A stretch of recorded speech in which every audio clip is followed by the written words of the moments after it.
Gaga, mistress of the quick zones. Wow, mind that step. That was fantastic. I love to see you again. It's Lady Gaga, doesn't she look spectacular?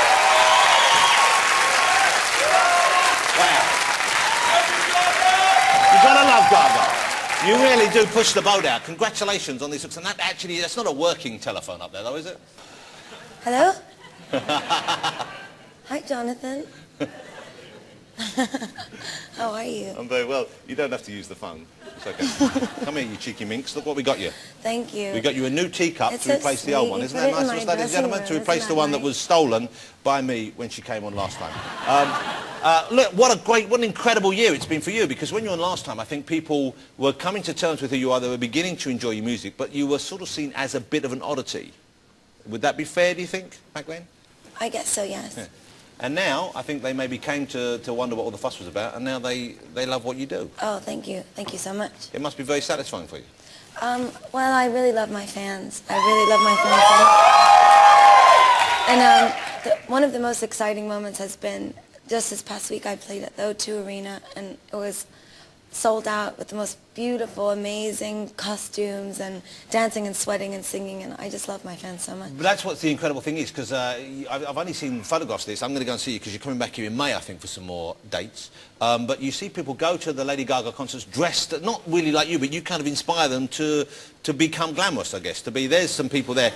I know that looks like an outtake from Little Britain or something, but that's just a couple there. But people just go crazy, don't they? They really. They're great.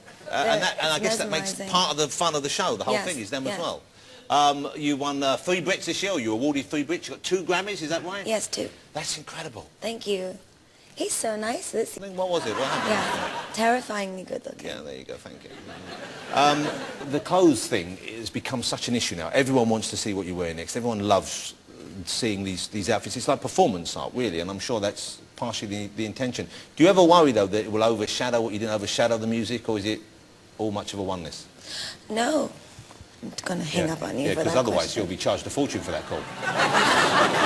It's okay, though. Don't panic. I'm on a friends and family list. I think that for a very long time, I haven't really yet in my generation had sort of a figure that was really an escapist figure for me that I could latch on to and have the fantasy of the music and their life really inspire me. And I guess I've always lived, since I've been in New York writing music, this very sort of art-centric, glamorous life, and it's important to me to always be that for my fans. And the idea of showbiz, Michael Jackson, showbiz, and the sentiments of music and performance.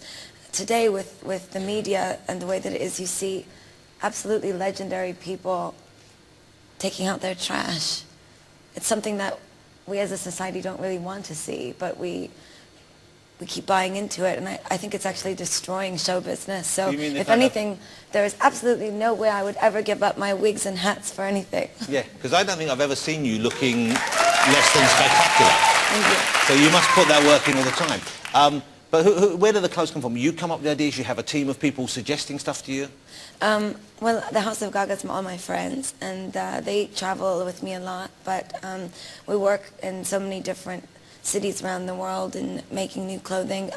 The living dress that you just saw for the Brown Eyes performance, that's something that the House of Gaga built, inspired by designer Hussein Chalayan, living dress. Well, it's a marvellous piece of technology. The clothes themselves, where do you keep them? You can't keep them at home. Presumably you have a whole separate area for the outfits, because you don't want to throw them away. You don't want to get rid of them because they're I keep everything on the road. Okay. I don't have a house right now. You don't have a house? No, because I'm always on the road, and I put all my money into my show. Is there anything that you get offered, or do people come up with an idea? I'm thinking this is perhaps a silly question, but have you ever been given something and you said, no, that's too daft, I wouldn't wear that? I can't imagine that's the case, but have you... Sometimes people do make things for me that, I guess I don't dress for the sake of something being over dramatic or over exuberant. I really have very specific things that I like, so sometimes people do make things for me that are quite crazy, and I don't think it looks like fashion, so I don't wear it. Well, the hat, once I got over the initial shock, now I'm looking at the telephone hat and thinking it looks really cute. Thank you. You know, it's a really nice look. And the lobster thing It's even. Philip Tracy. He made that one too. Yeah, if someone had said to me she's going to come out with a lobster and peeping out in between the front prongs or whatever they are, you would think, well, that's going to look daft. And it does look kind of odd, but it can't, you work it. Philip Tracy is wonderful. He made this for me today. Okay, well, that's incredible. And that's quite, do you go to him with a specific order? Do you phone someone? Well, obviously, do you call them and say, I want a hat like this? I asked him to make me this hat because I wanted to talk to you through the whole interview through the phone, and just in case you weren't nice to me, I was going to hang up on you. Oh, I see. Well, you're hanging up now. Does that mean I've not been nice, or let's just do explain? Okay. Actually, you've been very nice. I can't do it. Good. Well, I'm pleased to hear that. My tea? Have your tea. Have some tea. It's not. There's nothing in it though. It's just chamomile. You know.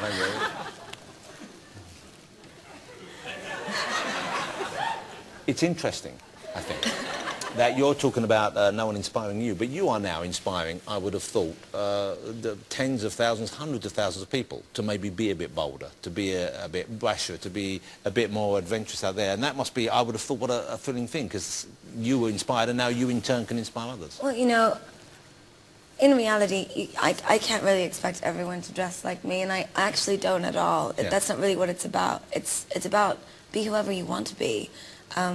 It's not about emulating me as a musician or as someone who wears fashion. It's in the show. I look out into the audience, and at the end of the night, I say, if the show is successful, they don't leave connected to me. They leave connected to each other. They've found a bond between one another. I mean, you know, from going to see bands when you were younger. Yeah. It's like and you show up and you go and you feel like you're a part of something. Yeah, you feel part of a gang. And in a way, if someone is kind of a very individual performer in that way, who not everyone necessarily gets, not everyone understands, you feel closer because of that. You feel like you're really part of a Yes, and I truly was, and I still am in some ways, you know, an outcast from the music industry, because what I do is so different, and I don't really have any friends in the music business. None at all. That's a very. And that's really why, you know, it's when you bring people up like you, don't when they? you bring up people in Britain who are in fashion, they have been the ones that have really been my friends and have said there is a place for you in the avant-garde world, and we love you, and in that way I felt like I had a place to belong. I get the feeling from you saying that. Did you feel surprised that people in the music industry didn't warm to you then? Didn't immediately get you, didn't like you, in the same way the fashion people I didn't did? really care. I was just very excited that I had a record out, and today, actually, to answer your question about the fashion overshadowing the music, we just went diamond worldwide. The album has sold 10 million records, so... I didn't even know you could go diamond. Yeah. Diamond